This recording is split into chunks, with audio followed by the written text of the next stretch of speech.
جیسا گمان رکھتا ہے بندہ اللہ سے ویسا ہی حق تعالیٰ معاملہ فرماتے ہیں. تو اچھا گمان رکھیں خدا سے. خوش گمانی، تقوی میں خوش گمانی کا اثر ہے، گناہوں میں بدگمانی کا اثر ہے.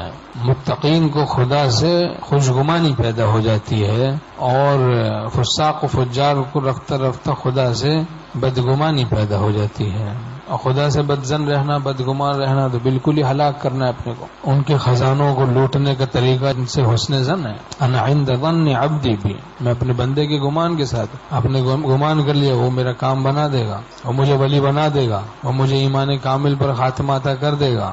بس جیسا جیسا گمان کرتے رہے ویسا ویسا خدا معاملہ کرتا رہے گا انشاءاللہ اپنی رحمت و کرم سے، مہربانی سے، کہ اپنے بندوں کے حسن ظن کو کیوں ہم توڑیں. چلو اس کو پورا کر دو، اس کی آرزو کو. ایمان والا ہے، ہم اس پر ایمان رکھتا ہے. ایمان والے تو سعادت مند ہوتے ہیں، سعادت مندی ہے زبردست کہ ایمان لے آئے.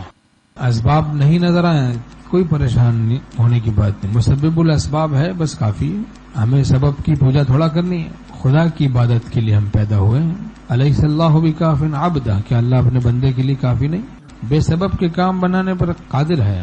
اسباب بھی تو مخلوق ہیں، وہی پیدا کرتا ہے. تو سبب کے نہ ہونے سے کیوں پریشان ہوں؟ اپنے ایمان کو ہم بڑھائیں.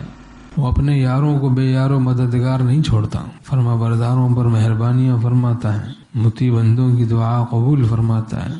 خدا کے ربط کے ہوتے ہوئے غیر سے ربط کتنا بڑا جرم. غیر اللہ سے رابطہ، غیر اللہ سے خوف، غیر اللہ سے امیدیں، غیر اللہ کی آؤ بھگت. ہر بے کس و مجبور کی کرتے ہو خوش آمد. ایک صاحب قدرت کو منع کیوں نہیں لیتے؟